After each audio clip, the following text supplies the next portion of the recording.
Continuation of my favorite garden in the 219. Here we have some Monarda. As I said, they're 4 to 5 feet tall. They're about blooming red. They're going to get hit by every monarch butterfly, hummingbird moth, insect, fly. Horseflies are even macking on my Monardas. Monardas is another short term for mint. And over here is a tiny monster. This is one cutting from the front. Geranium, tiny monsters related to the sister to the Roseanne geranium, and one plant is spreading 6 feet tall. Here it's crawling up the Monarda, the Happy Returns daylilies. It's intruding in the Royal Standard hosta. This is another awesome full sun tolerating, fragrant, blooming white flowers for hosta. Not similar to that the Blue Moon hosta. Royal Standard is a white bloomer, blooms in around early August, somewhere around that area, and each bloom is about 2 foot tall and fragrant like lilac smelling. Here is a spent bloom of a Max Free geranium. They were awesome this year. Here's a Zagreb coreopsis. That's a midsummer bloomer. And in front here is hyssop. And this one's getting a little bit too much water, and most herbs and spices, as we all know, hate water. They're drought tolerant. A little bit of water here and there is fine and dandy, but they do not like to sit on a puddle of water. And what have we got here in the 219 has just been hammered with rain day after day. It's great for the plants and everything, and they require a little bit early pruning. I usually don't prune my fence. I leave it go wild, but I do give it the wild look. And here's another cutting, this Pennisetum. It started off in a 4-inch pot about 3 seasons ago. It's on a berm elevated bed, so most of my plants really kick booty because they're elevated off the ground, which is the most beneficial garden that you can plant in the Southwest, in the Midwest, and probably on the East Coast, although I have never been out to the East Coast planting situation. Here's another Happy Returns daylily, coupled right next to a black-eyed Susan, old school, self-sowing itself in its own bed. And here I have a rare coneflower type variety. It is going to bloom here. And in the back right here in this very tall plant is a phlox. In the back here I planted a 1-gallon burning bush. Burning bush grows monstrously tall, so it started off as a 1-gallon plant about 4 seasons ago. I do not do nothing to it besides prune it. I do not water, I do not fertilize it, and it grows.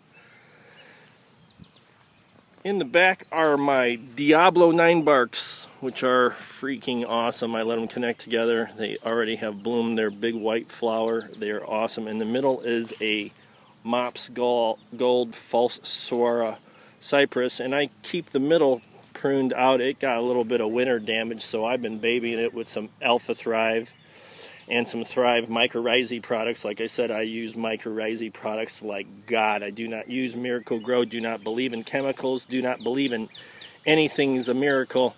There's no such thing as a miracle in Miracle Grow, in my opinion. But what is a miracle is when a root attaches, or a fungus attaches to a root and makes many roots and is good in your soil for 3 to 5 seasons for root growth. To me, that's a miracle. And that's what I use on my plants, and that's why this orange coneflower is just gonna be awesome this year. It's starting to bloom a little early. It'll bloom for about a month. And here's a purple coneflower that I transplanted last week. Planted it in some mycorrhizae type soils, Dr. some bat guano. And I have peat moss, so that benefits that even better. Along with the gardens comes your garden destroyers and the moles. So I use my spring traps. I usually get 9 to 16 a year. I win, they don't. In the back is some more Monarda, and it just self-sows itself wherever it wants to go. I let it go. I do not pull it out unless it's going to become invasive in between my cedar plants or in between some other stuff. And in the back, here's more hyssop. I love hyssop because it does bloom purple, and when it does blooming, it blooms. It's awesome. It blooms 5 feet tall. Some more salvia, and this is my garden that really got hit in the wintertime. It really got bad. This used to be all creeping dead. You could not see mulch. In my center piece, and this was planted last year, is a tree form hydrangea. It's a tree form limelight hydrangea, so the blooms will be as big as my body. Each bloom, I predict this tree will be sick, 8 foot tall in about 3 seasons with my mycorrhizae fertilizer type or root hormone that I apply to the soil every month. And here I'm always constantly hand pulling weeds. I hand pull weeds like God. I do that with a lot of people. I do not spray, and I do not use any chemicals to do my weed pulling. Here's another beautiful hyssop. And they tend to get a little aphid, like to eat their leaves. Hot pepper spray works on that. Usually use that, and I spray them at night so the sun don't lynch your plants. Here's another Royal Standard hosta. This is a cutting from a back. I have one Royal Standard hosta, and I've used 2 cuttings already, and they're just awesome. They'll transplant well. And that'll bloom in August. A couple of peonies. These are just flowers that I grab from people's gardens that they say, hey, this is dead, remove it. So I come over here, I plant it for free. I haven't paid a dime for my fence. This thing cost me 1 dime, but just love, passion, and a little bit of maintenance. And the thing will grow. I didn't spend 1 dime on any of this stuff. Here is a Johnson blue geranium, old school. Now they come out with these new variety names, and I don't know why. They just leave the old school and plant the old school. You don't need to fix what's not broken, and geranium Johnson blue is awesome. Brookside is a new variety, but I still love my old school Johnson blue geranium.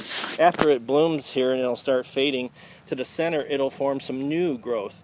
What you're supposed to do is cut off the old blue and let the new growth, but I kind of detour the rules just a little bit. Here's another transplant coneflower. They were in the back of my garden, and they weren't getting enough sun from the Japanese, the zebra grasses, so I planted one right next to this Eveline Veronica, which is another cutting from the front, and I've got these awesome daylilies that are called, this one's called Pardon Me. If a black bird with a 4-foot wingspan were to land on this stem, it will not crack it. That's how durable this Pardon Me daylily is. It's awesome. In the back, a Calamagrostis has been there for 9 years. And in the back here, I've got this perennial is a late bloomer in August, and it got beat up a little bit by it. There's a whole mass garden of them in the back here, and it's just starting. I've been babying it with some mycorrhizae in the back with my hibiscus plants, zebra grass, gold mountain spirea, bee balm, and some more stellas. Stellas are all free. I really don't like planting them. In about a month they do not look good. This right here, this pyramidal arborvitae, was dead in somebody's garden. Of course it don't look dead now. It has got munched by the deer. They love arborvitae. Don't know why. But this last winter they didn't get at it. Here's some boxwoods that were dead in people's yard, and I just been treating them and watering them. This awesome grass right here is Pennisetum modri, blackseed head fountain grass. Can't find many of them around. They're really hard to grow. Like I said, fountain grass likes it hot, and if it's not hot, they will die on you. This monstrous, huge bush is called the Red Prince Regili. It already had bloomed red all over the whole product. I never prune it, just prune it away from my flowers, and I use it as a nice screen. Here's the cones, another transplant from the mother plants, and the mother plants I already showed you. I did not show you that yet. Here, in the middle here, this is a star magnolia, which come along from my client's house. It was dead. Well, it wasn't really dead. It was just never watered and paid attention to, so it sat there and died. I transplanted it into my garden, told her I'd give it back to her. Well, I lied. It's staying here in my home, and it's going apeshit right now with a Zagreb coreopsis, some shade, and full sun tolerant max-free geraniums. Uh-oh.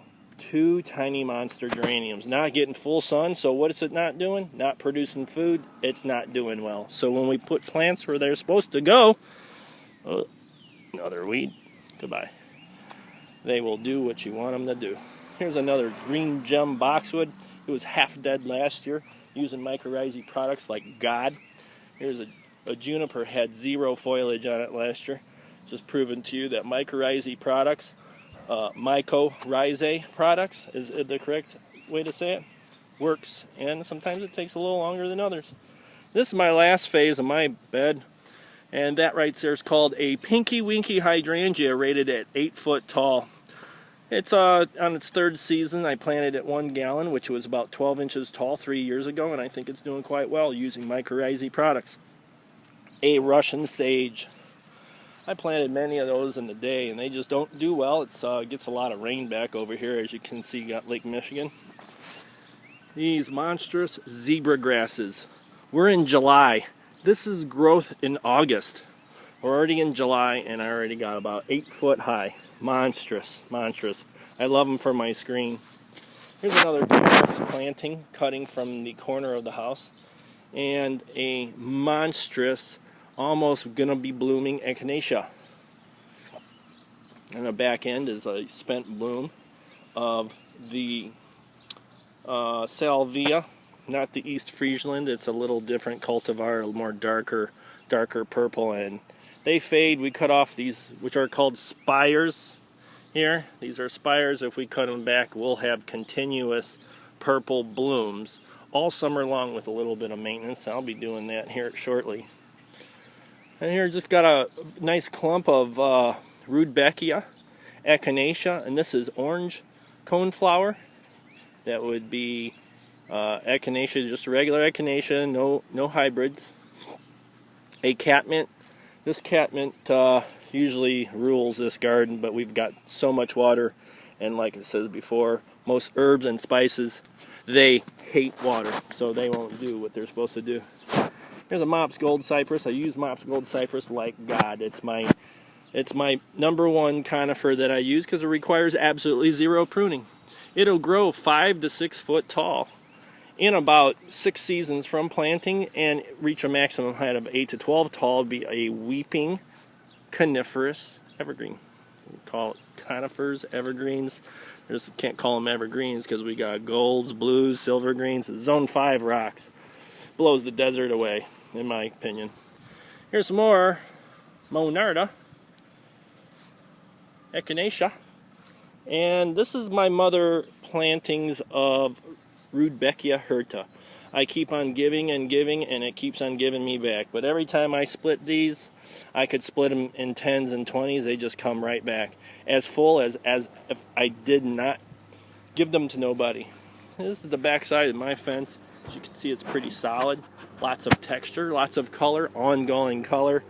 8 months out of the year, I got something going on in my garden, because my garden rocks. It's all elevated in a berm about a foot tall. What that allows is the water to not constantly set on the plants, so I always constantly have root growth. And since I'm using mycorrhizae products, that even helps my root systems out even a little more. And this nice little clumping of elegans hostas and Francis Williams hostas, I keep on cutting and splitting and cutting and splitting. I get more bang for my buck, and these are always in the shade. And of course I got a little stream of water back there. It's not really sightly, so it has a nice little buffer. My shed here is more transplanting of Monarda. The gift keeps on giving. Some carex, geranium, some Mexican heather, and a lantana.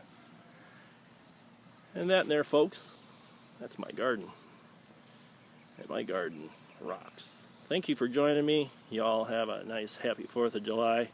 Enjoy your fireworks at night. I'm going to enjoy my fireworks during the day. This is Todd with TEK Landscape and Design. Have a good day.